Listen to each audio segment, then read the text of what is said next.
haven't been supported before. How do we make our city safer? And what those investments look like to make our city safer. Today we come together not as a full city, but with those who are feeling compelled to make sure that we lift the voices and the hearts of those families that are still hurting, those families that are healing, those families that are devastated. This is just a small fraction of our community, a small fraction of the people that are not only here in the back of me, but are here in the front of me as well. But this is also a time for all of us as a city, not just one demographic, because this affects all of us in the city. This happened in our downtown area, a place that's supposed to be safe, a place many people who are here live, many people here work, many people here are entertained, or many people celebrate moments of glory and admiration.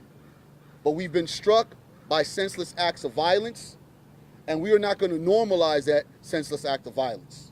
So today we've come together just to show unity, to show that the people, that we are here for them, that we're supporting them, and that public officials are hearing and listening to the voices of the voiceless, and are ready to support major efforts to make major change. This is no longer going to be a talking point, but there's going to be action behind all of the talking and the conversation, because we need to move forward with what change looks like. So without further ado, I would like to bring our Mayor, Darrell Steinberg. Thank you very much, Barry, for your strong voice and your leadership. I am really gratified, actually, that the media, the national media, is here to see the strength of our wonderful city, Sacramento. But I want to make sure that when we're done with this part of it, that we include everybody who is behind the cameras as well. And we sit together in circle, in solidarity, and that everybody is included in this tonight. Tonight we are here for John Taya, for Melinda, for Sergio, for Devonta, for Joshua, and for Yamila. We gathered today to mourn their senseless deaths, and we gather for their loved ones, some of who are represented here tonight. I am joined by a number of my colleagues, and you'll hear from some of them or anybody who wants to speak tonight. Councilmember Katie Valenzuela, who has given eloquent voice to this moment over the last several days. Council members Mai Vang, and Rick Jennings, and Jeff Harris, and Sean Laloe, and former Assembly member and Insurance Commissioner Dave Jones, and Congresswoman Matsui's staff is here, Glenda Corcoran and Gabby Herrera, and the Downtown Partnership leadership, and so many community leaders, and just people without titles who came down to say they care and that they mourn with us. We stand at a solemn place here in Sacramento. It's Ali Youssefi Square. Ali was a developer, a young man who died at age 35 of cancer. And he was one of the souls of our community who believed in the future, who believed that these places of gathering should be places of joy and places of peace. And so we gather here to remember the victims and to commit ourselves to doing all we can to end the stain of violence, not only in our community, but throughout the state, throughout the country, and throughout the world, because the national spotlight is on us for the moment. And so if we can lift our voices, as we have over these last couple days, to decry the senseless violence and the sickness that exists in our country around the proliferation of assault weapons and ghost guns and weapons that indiscriminately kill and injure, we will lift our voices to do so, and we will never give in or give up to the idea that in this country of blue and red, that it's just impossible to make any real change. We've given voice to these last couple of days about how important it is to continue what we've started here in Sacramento, and that is to invest more in young people. And yes, there were adults that were killed, but we all know it's about moving upstream, because every child, every teenager, every young adult should have nothing but good and great choices. But if I have one more minute here, I want to talk about something that I have not talked about this week, but that is close to my heart tonight. I've spent a lot of my adult life fighting for better mental health services for people in need. And it is long past time that we make mental health a top-tier public health priority in this country. You can get a room if you have a heart problem and you are rushed to the emergency room and you need a stent, but you'll lie out in a gurney in the middle of a hallway if you're in the midst of a psychiatric crisis. We'll stop and help anybody whose leg or arm is bleeding because they've been physically injured, but we walk by the people who are severely mentally ill who live on our streets. And among our young people, especially our young people, there's too much hopelessness and too much of a feeling like they don't know what their future is or if they even have a future.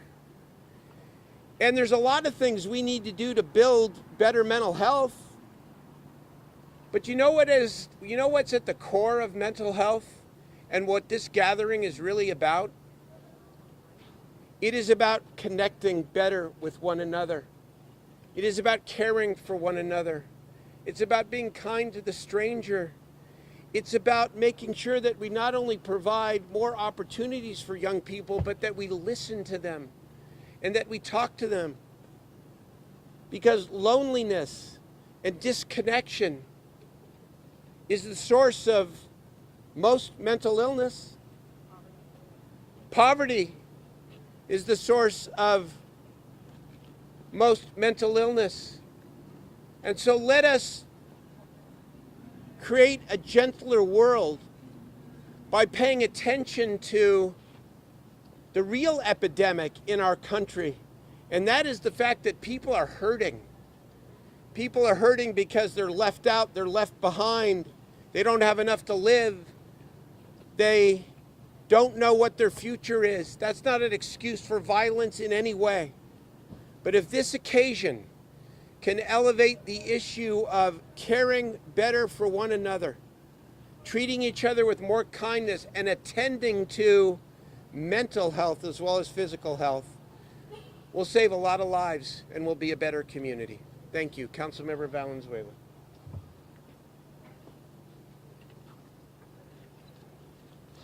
So no offense, but I didn't come here tonight to talk to any of you.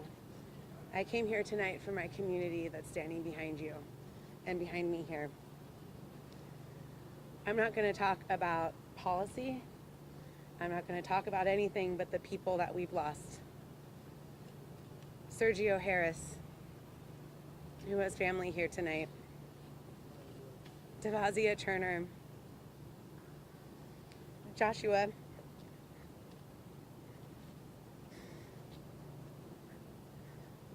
Jontaya Alexander, Yamil Martinez Andrade, and Melinda, an unhoused woman who we all knew.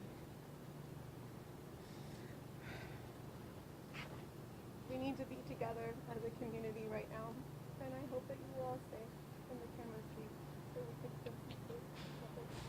Yeah. And for all of you out there, thank you for coming. I hope you'll stay when the cameras are gone so we can get to the work of healing and working together. Thank you. Members, if anybody else wants to say a word of comfort, you're welcome to. But or any member, anybody here who wants to. Is there anyone from the family? Is there any family member who is here? Okay.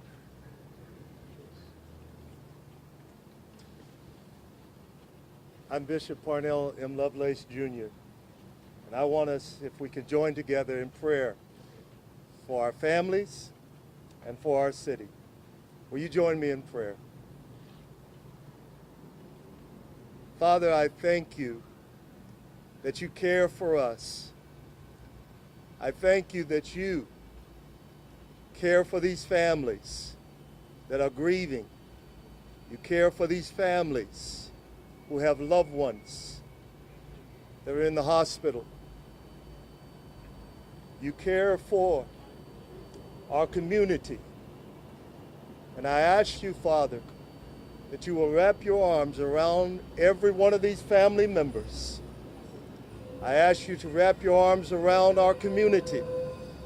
Give us the boldness and the courage to do whatever we need to do so that, Father, there will be change. And that, Father, we as a city, the city of Sacramento, will live as our name denotes, the city of Sacrament, a holy place. Let love prevail in this city. Let care prevail in this city. Thank you. Let us not just go about our day and forget the lives, the people who will forever be changed, including ourselves. We need your help, oh God. We need your peace. Only you can do it. So we call upon you and we trust you for it. Comfort us that we may comfort others. And we'll give you all the praise and all the glory. In Jesus' name I pray. Amen.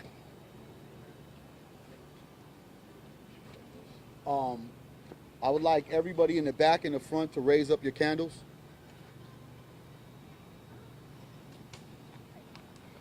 Raise up your candles. We have to understand what this moment means to our city as the nation is watching our city. We no longer can stand by good talking points or ideas that have no actions. People died. 6 people died. More were injured. Our city is shook. This is the second mass shooting we've had in Sacramento. What are we going to do about that, city? Our voices can no longer be silent. You must be heard. Your public officials are right here to hear you.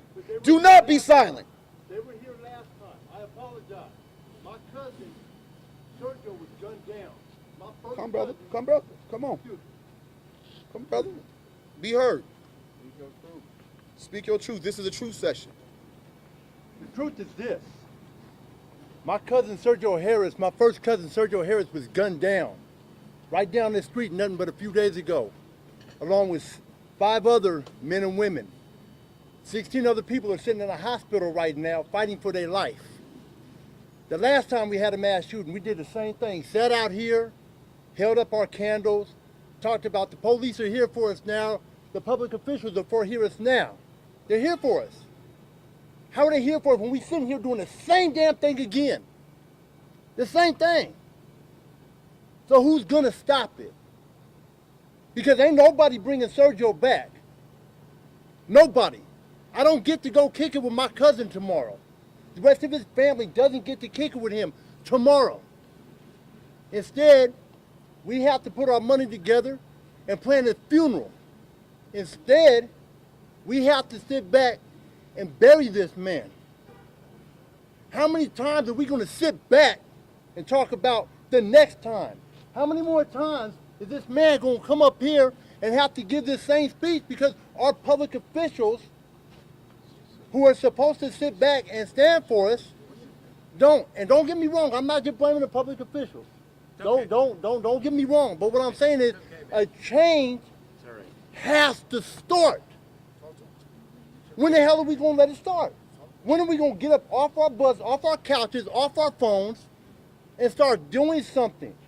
It's not all about mental health. people sitting in that county jail, everybody in there ain't crazy. They know damn well what they did. They have to be held accountable for their actions. The same way every last one of us have to be held accountable for our actions. If I hit somebody in the mouth, you're not going to arrest him.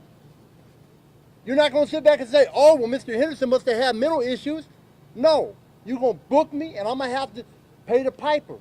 I can't blame it on everything else. So when is every man, woman, and child out here going to stand up on their own truth, take accountability for what they're doing, and change our city? Like the man said, we made national headlines. Great. For what? For putting 6 people in the ground and having 16 more others sitting in the hospital fighting for their life? Unacceptable. I'm just one man. That's all I am. I'm one dude. But my truth will reach the ears of thousands. And this is what we have to change. We can't come up in here anymore and have vigils and sit back and say it's not going to happen again. We got to change things. When the hell are we going to start? How many of you out there, by a raise of hands, are willing to start tonight? And that means, and what that means, cameras, get these people that are holding up their hands. Let our city, let the nation see who's going to start this change. Because I'll be the first one to raise my hand right now. This change has to be made. Because if it's not made, I could be the next one dead. You could be the next one dead. She could be the next one dead. And then we're up here giving the same speech again. And that starts with telling our youth that it's okay if you're not accepted. There are people that will accept you. It's okay that you come from an impoverished neighborhood. There are a lot of people that get up out of those neighborhoods. My cousin was one of them. He was a father, he was a husband, he was a great man. Say that. And he had his life taken from him, shot in the back. Say that. Twice. Unacceptable. Twice. Unacceptable. The change has to be made. And if you want to know who's going to make the change, when you go home, look in the damn mirror. Thank you. Thank you, brother. Yes, thank you. Raw emotions, raw truth. But see, we're not here to have a moment where we're comfortable. This is not why we're here. If you are not uncomfortable with what is going on right now, if you're desensitized on what's going on right now, you're in the wrong place. I'm not only challenging my public officials, law enforcement, I'm challenging the people. People with the cameras, people with the candles. What are you going to do tomorrow to make change? Why are we here again? Or better yet, why weren't you there when a 17-year-old was killed on Stockton Boulevard? Why weren't you there when a 9-year-old was killed in CV Circle? Where were you at when 2 died in Old Sacramento? Understand what we're saying. I don't care if it's 1, 2, 3, 4, 5 people dead. A 9-year-old, an 18-year-old, a 30-year-old, a 40-year-old. We should all have the same response when it comes to gun violence in our community. This is not one problem that we can fix and blame it on one entity. This is not law enforcement's issue. This is not the public officials that we elect's issue. This is an issue with us as a community. And where we stand moving forward today, in this moment, will tell us what this city is going to look like. And with much love to the mayor and all of them, not only care for each other, support each other. This isn't about, and let's not just support each other in tragedy. You know what I'm saying? It's not about in this moment where it feels good. My frustration and my anger is after the protest of George Floyd in 2020. We don't know. But you don't when know it that. felt like the nation was going in the right direction, we're right back here in 2022 like nothing has ever changed. I'm not going to stand by